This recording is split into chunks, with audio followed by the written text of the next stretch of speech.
we're going to have a really interesting conversation about things that just don't get talked about enough, from periods to sex to endometriosis to how to have conversations with your OBGYN and your mean OBGYN. And the like. Welcome to the Fuck It Energy series, my loves. This is a very special guest series in the Essence Show and podcast. Let me just be really clear to start off. Fuck It Energy is flow energy.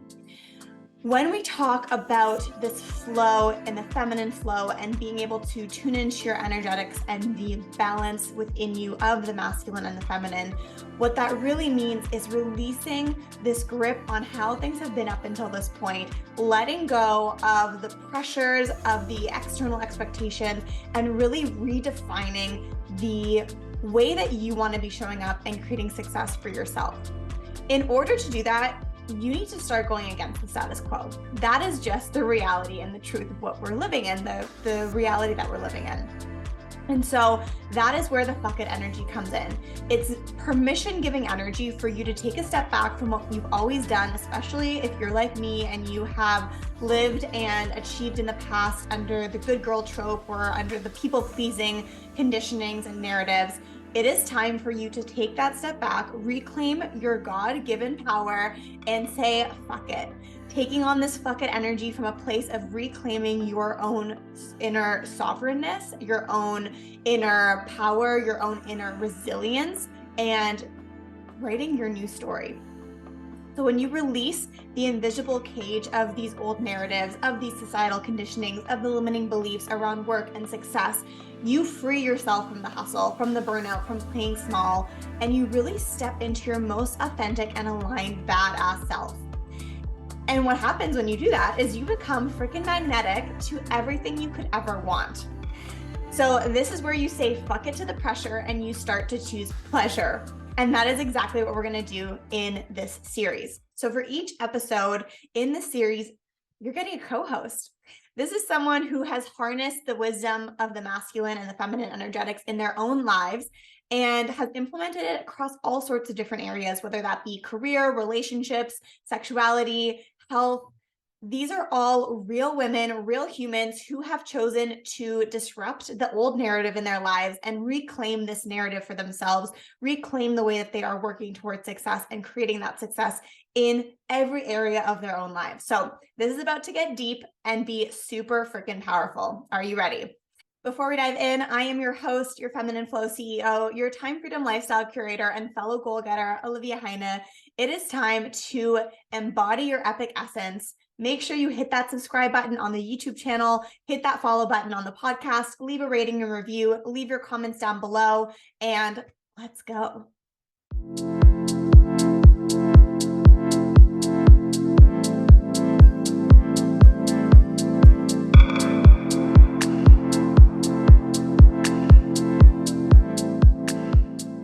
I'm so excited to have this conversation today. I'm here joined by my incredible team member, NVA, Miss Tasha, and we're going to have a really interesting conversation about things that just don't get talked about enough, from periods to sex to endometriosis to how to have conversations with your OBGYN and your mean OBGYN. And the like. So I'm going to hand it over to Tasha and just let her introduce herself really briefly, and then we're just going to have our storytelling conversation time as we do. So Tasha, welcome. Thank you so much for being here. Thank you. So yes, I am your VA. How long has it been now? Like over a year. Oh my God. Almost 2 years. Almost 2 years. February 2021. February 2021. Our anniversary's coming up. So we went to school together, didn't we? I grew up in Germany, but English, a little bit of Irish, born in Cyprus. Yeah. Like a whole little blend. You are a third culture kid for real. When did I move to Munich? When I was 10 years old. How many grades were we apart? 2. At the time, 2. At the time. And now we're no longer. Now age doesn't mean anything. Everyone knows that. Yeah, so that's me. Yeah.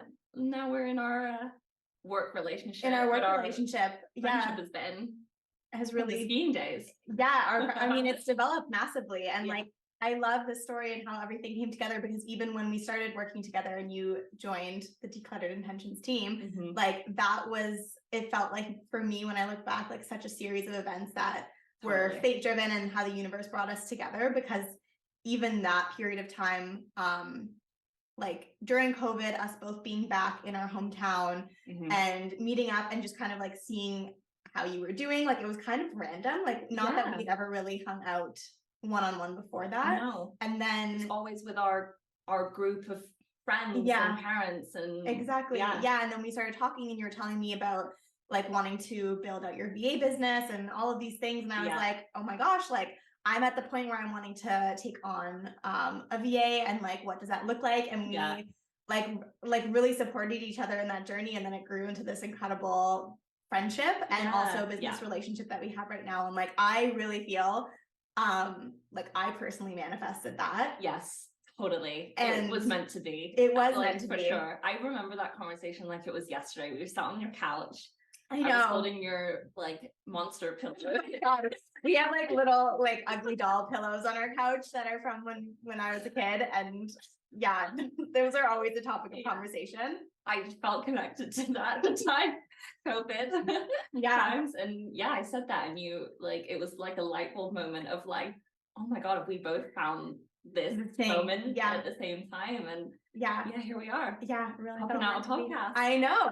Okay, so let's talk about what we want to talk about today, because we were having such a good conversation earlier, which like literally just for anyone listening, it was not a conversation. It was more like an entire monologue of each other for hours. But it was so good, and like having this conversation about podcasting, and like you knowing that that's the next step in our business. Like when we're recording this right now, the podcast hasn't even been created yet officially. But it's been in the works. It's been in the works for a while. And we're just kind of in the talkings of how is this going to come out and what's it going to look like. One of the things that I've been sharing with you a lot is my intention and desire for it to be, at least a big part of it, to be conversational, and for us to be talking about all the ways in which we show up in these conditionings around work and success and relationships and like our own bodies and like the things that we kind of disregard and push aside. And so when you came over here to work today, we established our theme quite quickly. Very quickly established the theme of the day. Topic of the podcast. And then I literally just looked at Tasha and I was like, do you want to record this? Like, are you down? Because that's been the goal for me with the storytelling is, of course, I'm so excited to like have tons of different people on the podcast, but to also just have like my people on the podcast, because that for me really shows like normal life, not just people who are running online businesses or who are in the online sphere doing amazing things, which is incredible. And of course, like so worth talking about and giving space to, but also just like what happens in the day-to-day of like a normal work environment, and like what are the things that we're struggling with. And like I have so many of my girlfriends who are in those situations where they're navigating all the things that we talk about here, but I think it's so valuable to bring light to those conversations that are kind of like pushed into the back corner because they just don't have a platform to talk about it on. And so we started talking today, and I was like, Tasha, we need to record this immediately. But we were talking because I was sharing a story with you. And I was telling you that I've been having this pain in my lower right abdominal area, specifically where my right ovary is.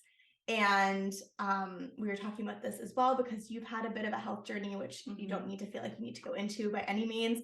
But the topic of endometriosis had come up. And so I was like, okay, I'm going to like update you on what's happened with me, because last time I just told you I had this pain, and then that was kind of like end of story.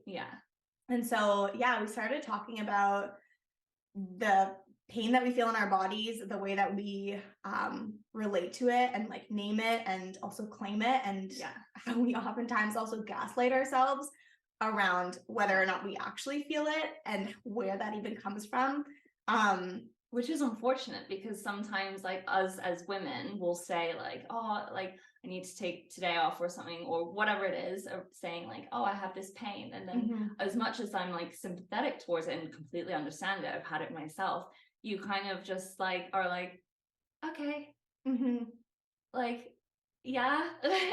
and people are like, that's a part of it, move on, kind of thing. Like no one really wants, not wants to, but really dives into that topic unless you yourself are like, this is actually a problem. This is something not normal that I need to go out and talk to someone about, because it shouldn't be normal that you talk to your girlfriend or boyfriend or anyone and then they just say like, take a paracetamol or something. Like get over it. It's fine. And to also, I think what comes back to that so much is like standing in your own power in your pain. Right? Like to be like, no, actually, like this really isn't okay right now, and this is what I need in order to give myself space to either feel it or work through it, or like to hold this, as opposed to like feeling dismissed, because we're already so good at dismissing ourselves. And I want to just say, like, it's not someone else's responsibility necessarily to be like, okay, like go lie down. Like, yeah, we might have people like that in our lives, but we might also not. And like, it has to be our job.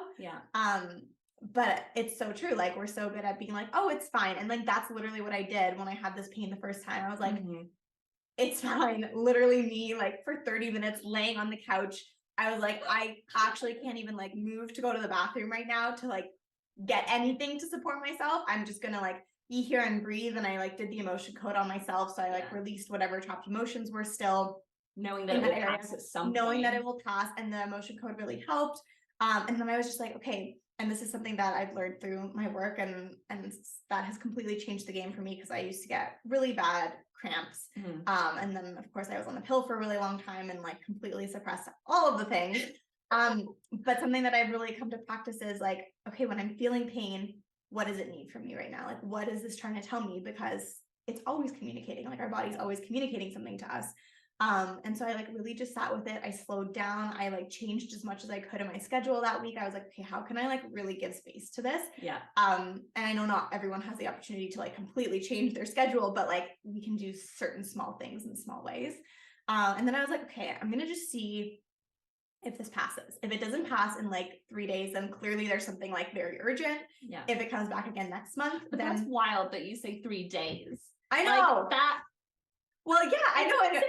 No, it's insane, but it's understandable, because you're like, this is the time of my period, but you say like, I'm going to give it 3 days. And I know. Like, that seems normal, which is totally. And you know, I've had the experience before of having pain, like in my intestinal area, like, because I've had a lot of stomach things that I've been working through.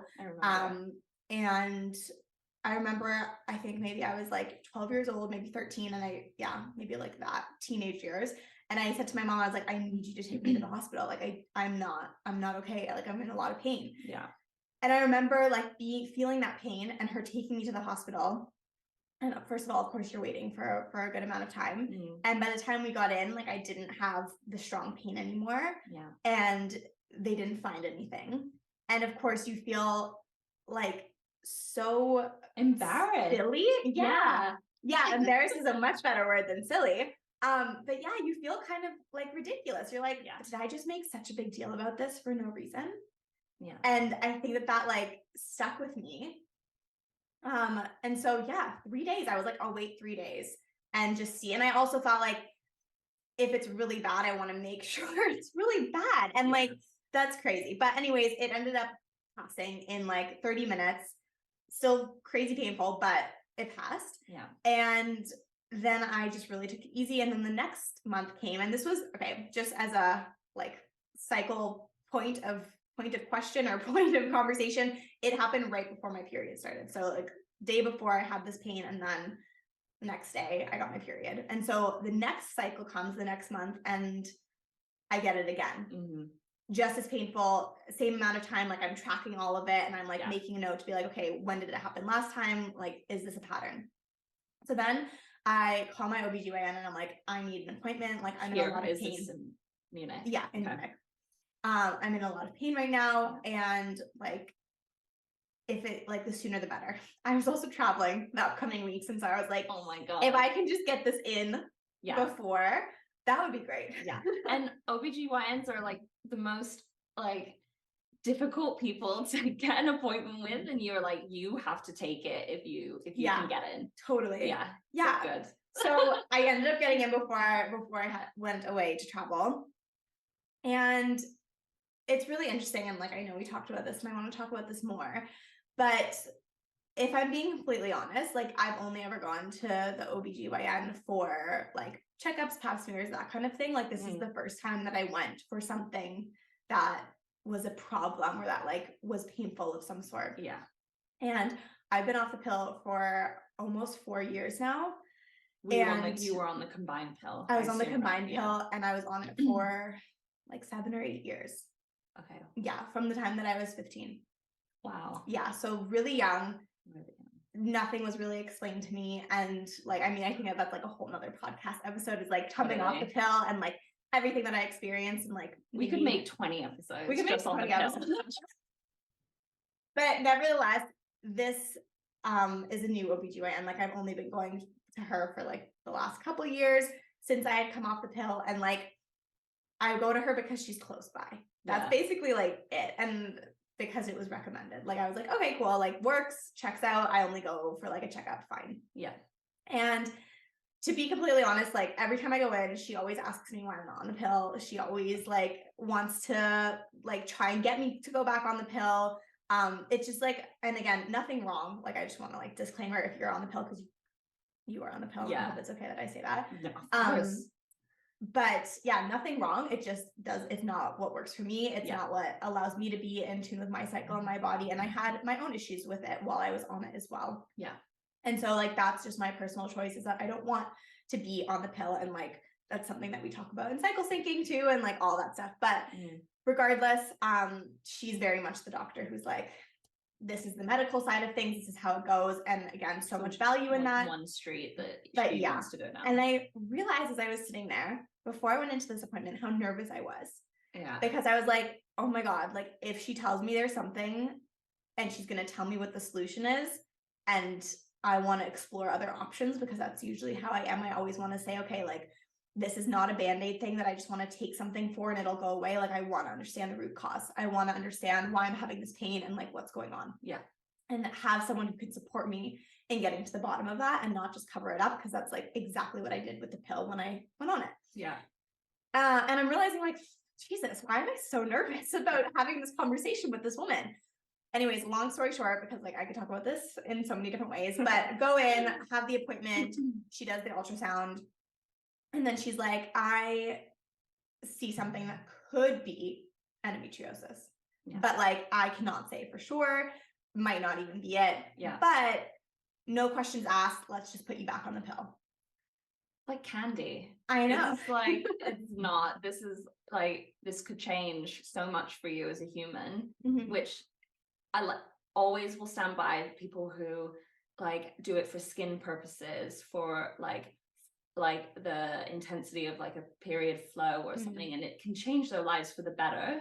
But there needs to be that conversation around it, not acting like that is the one way street that you can go down. It's kind of when you just feel a bit flustered in it and you're just like, do you want to ask me? Like I can't, like for me, for example, I can't go on the combined pill because I suffer from migraines and the risk is too high. I remember this wasn't in Germany, but this was in England when I also went in, and she was just like, okay, like here's the pill. And I'm no question about my medical history or anything like that. Thank God I knew that I should bring that up in terms of the pill. And then she was like, oh, okay, yeah, no, we shouldn't put you on that. And I'm just like, come on, this is not like, you know, when you go to some doctor's appointments and you really feel like you're getting rushed out the moment you walk into the room, which is fine because you know, if you've just got tonsillitis, they're just like, here you go, and then you're like, that's fine. But this is such a different like conversation to have, because it's just not the same for everyone. Totally. And it really comes down to like understanding your body and be given the space to explore that. And I think like you said, there's most of the time there's not a conversation around the pill. No one talks about the side effects. No one talks about like even for you, like what's your history? What kind of pill can you be on? And like even just surpassing like the medical side of things, because like that's usually the checklist, but like what are your needs as a human being? Like what else is going on? Like what else is happening in your life? Like why are you feeling like this is the answer? And I think for me, so often it just comes down to like, okay, what's the pain that you're experiencing?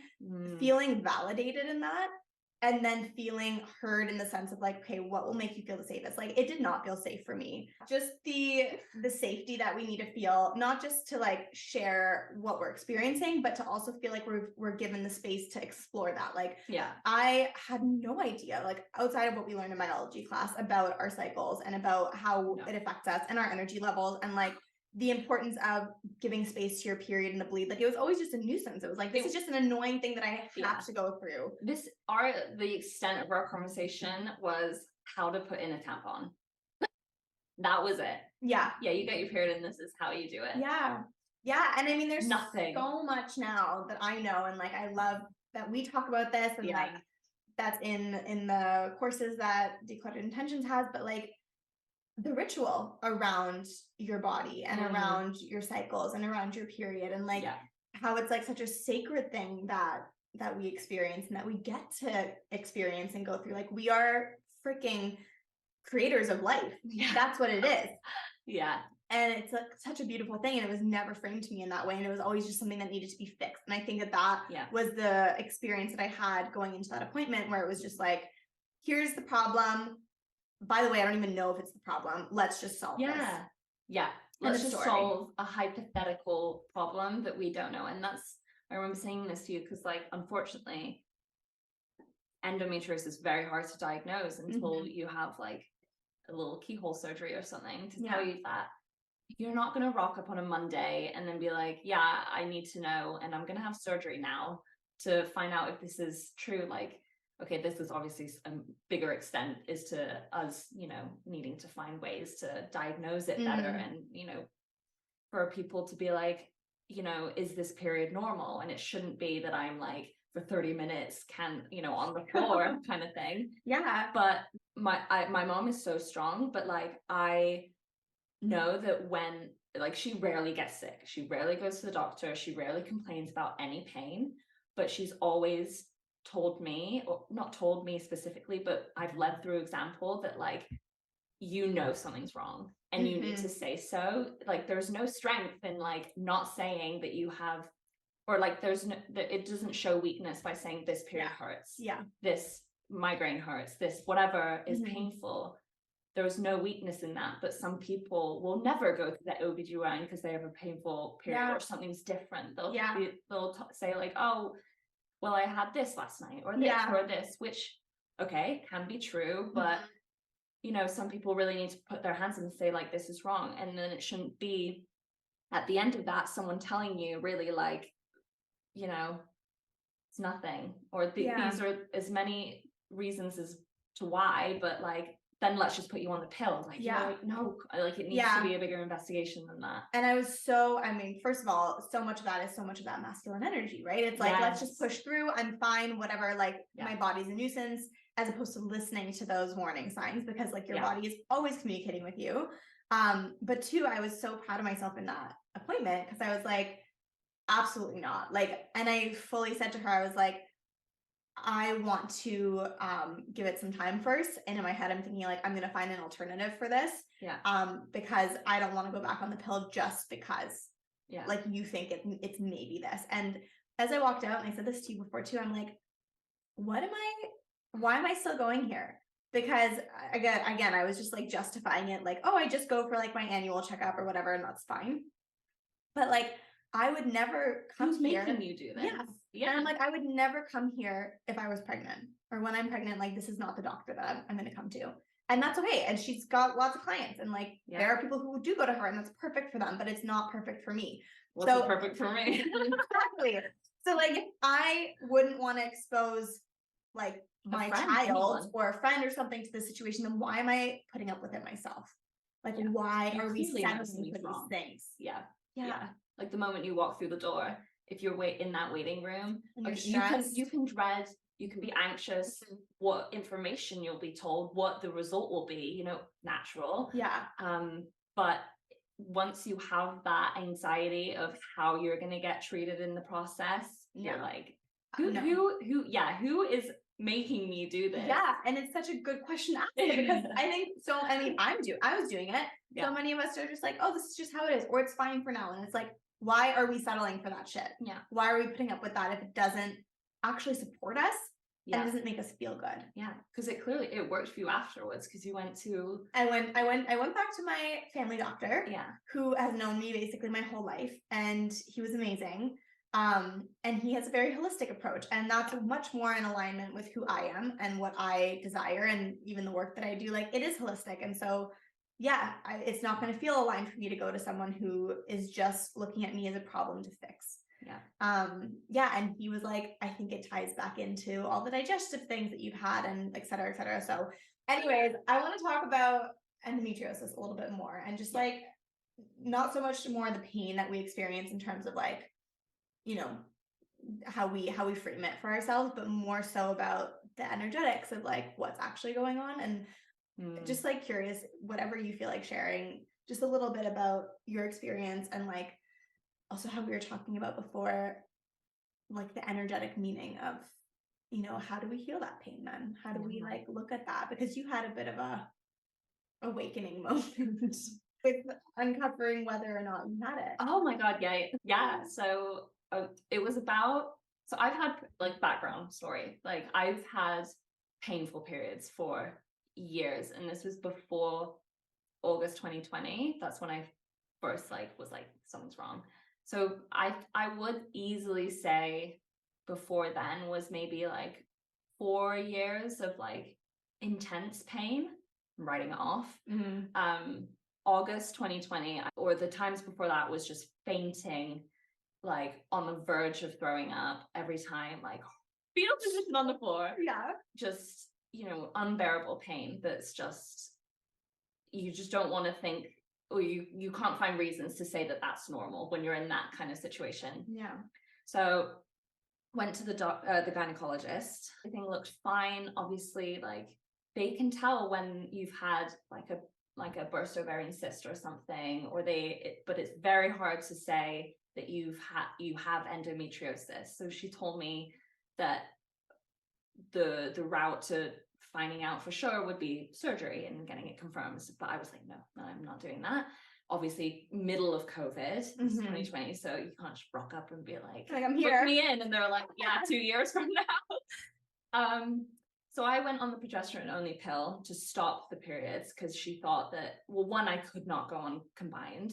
She was like, we should just stop it because it will build, and if you're not going to have this, like, yeah, that's just the best thing at the time. And I was in that moment, like, time where I was just like, I can have another one, and I will take it. I did not think I'd be on it still, but we're figuring it out, and that comes to the epiphany moment of clarity last month. Flew over to Munich from London for the first time since December last year. Yeah, December, so like 10 months. Yeah, good amount of time, which rarely happens. But my parents had always been going over to England, but I was like, I need to go back home and see Munich and stuff like that. Came back here on a Saturday. Sunday night went to hospital, and this was the thing that we were talking about earlier, where we had dinner, and then afterwards, like I was like, oh my God, I have this pain or discomfort, and you're like, okay, did I eat too quickly? Do I just have like trap gas or something? Did I eat the wrong thing? Yeah, exactly. Or am I now all of a sudden getting my period or something like that? I was just like, went through all these things, and I did everything to tackle each one if it were that. And then this is where, like, leading by example of my mom, where I was just like, okay, if by 10:30 the pain has not eased or anything, we need to go to hospital. Like, something is wrong. And that, for my mom, she's like, oh shit, like we need to go then. Yeah. And I was sick in the car and everything. Like, my body was like, yeah, this is not good. I got to the hospital, they took my blood, they did all the tests, and then they said, like, what do you have that, you know, we need to know? And I said, I'm on the pill. And I was like, it's suspected that I have endometriosis, but it's not been confirmed. And then as soon as they heard that, they were like, okay, whilst we wait for your results, go to the gynecologist. And it was a guy. He was cold. He was, it was odd. but he did the ultrasound and everything. And I had a lot of free fluid right by my ovaries. And that's exactly where the pain was. And he was like, you could have had a burst ovarian cyst. Like you throw up, you have pain that like goes everywhere, and that could be it. They also pump you full of like painkillers and stuff. And he was like, does it hurt now? And I'm like, kind of, but you've also just put me on medication. So like, I'm not sure. The pain had like kind of localized to this side, and I was like, hey, yeah, it hurts here. To the right side. Yeah, he did the ultrasound. He was like, yeah, that's exactly where it was. Blood tests were normal, urine test was normal, everything was normal. But he skipped like an external, not skipped, but he like quickly did a like external ultrasound. Nothing was wrong, but also the blood test would have said if something was wrong. But he was just like, oh, I'm just debating whether I like keep you here or send you home. And in that moment, I just want to go home. Yeah. And I'm a hypochondriac as well. So not only was I good at like saying, take me to hospital, but like, you know, when you're like, well, if you can't tell me anything, like, and just give me paracetamol and like tell me to go home, well, not tell me to go home, but say like monitor it. Yeah. I trusted myself enough to the next day know that something was wrong. All the steps that you go through when something like this happens, like we kind of forget that it happens, or like we forget how it feels to be in it, or we have never experienced being in it. And like what I actually want to like hone in on, if you don't mind me skipping forward, because like long story short, the pain came back and then you went to the hospital the next day. Yeah. And at the hospital, it turned out that you had appendicitis. Yeah. Which first of all, they sent you away saying it was just a burst cyst. And then they were like, never mind, like your appendix is actually about to burst. Yeah. And I think what I want to hone in on is like you claiming your power, because right before you went into surgery, then you were like feeling a little bit like ungrounded, it sounded like. Yeah. And I was like, yeah, this is why I feel like every step that I went through leading to this moment, and that's why I wanted to say it, because it was like every moment had my own like strength and energy coming out in moments where it mattered, like a lot. Yeah. And that from start to finish, from that Sunday to the next day, literally. But yeah, in that moment, like, of course, when they say like, this is an emergency, like you need to go into surgery, I was freaking out, but I had control over the situation. Yeah. But you also don't. Yeah. So you're like balancing the choice of like, I'm going to have surgery or not. That's my choice. Of course I am. Yeah. But also being like, hey, now I have to hand it over to someone. Yeah. Now. And I need to make sure that I feel really good about it. And you literally did not let them put you under until you could speak to the surgeon. And I love that so much, because every experience that I've had in my past has always been like wanting to say something. And I think that this just comes back to like your intuition was like, I need to just clarify like that he knows what he's doing. And it was just for your own sake. Yeah. Especially when you're going to go like deep. When you're going under. And then, so one, it was like you speaking up for yourself. And second, then in the surgery, they also checked to confirm whether or not you had endometriosis, which I don't. You don't. And it was a guy, a male surgeon, who just happened to say, oh, I'm just going to double check this. Yeah. Yeah. I mean, you're going in for one thing, and for him to en route just be like, let's just check this out. A little pit stop here. Yeah. I did not expect that. And when he told me that, and he, understandably, he wants to get, you know, he's got loads of patients. Like like your surgeon after you have surgery is like an enigma. Yeah. And, you know, they've done their job, they move on. But then he was just like, oh yeah, you don't have it. And then, you know, and then he's like checking my bag and stuff like that. He's like, yeah. And that was such a pass away comment for him. But I was like, holy shit. Sorry. This has been something that I've been looking at for like the last 3-4 years of my life. Yeah. But yeah, how did that feel? Like, what was the initial reaction in that moment? Was it? He told me literally like, okay, I have no concept of time that night, but right after surgery, you were like, I was high as hell. Like I was literally just like, ugh.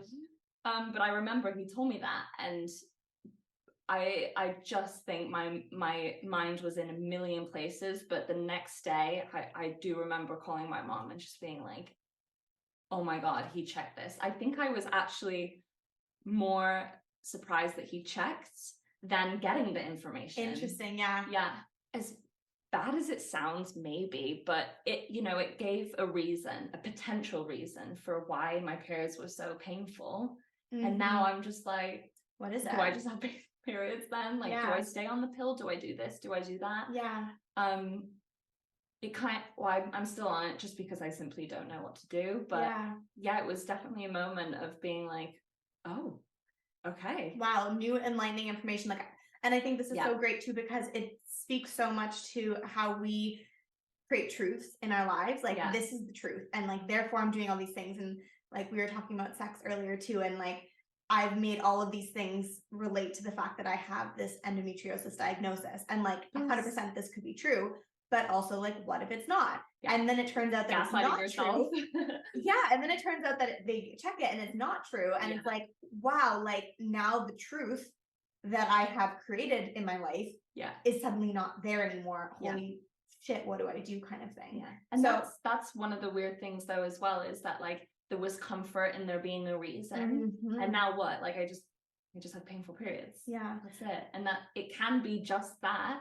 But it felt, it's odd because like from my getting migraines, like I was like, there has to be a medical reason more than like genetics, because it's a generational thing for me. But just being told that it was just generational, I was like, no, that's not enough for me.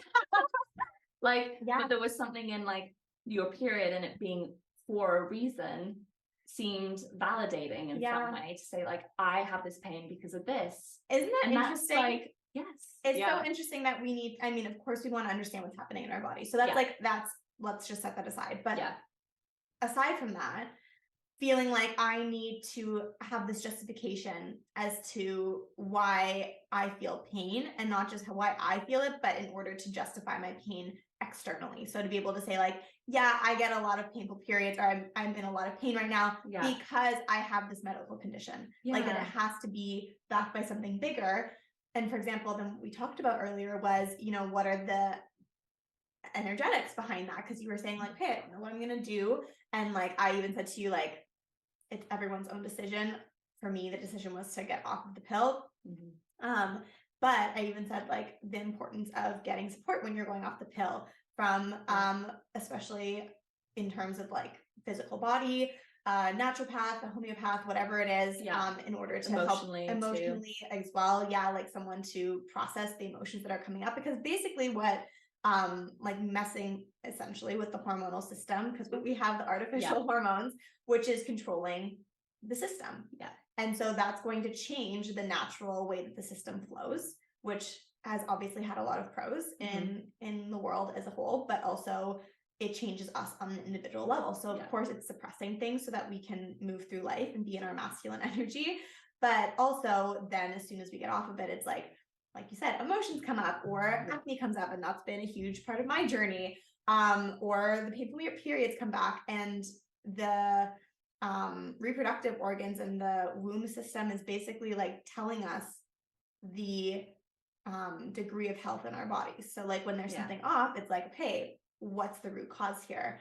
And that's where we talked about the energetics and like the ovaries, because that's kind of like the journey I'm on right now and figuring out what that's about.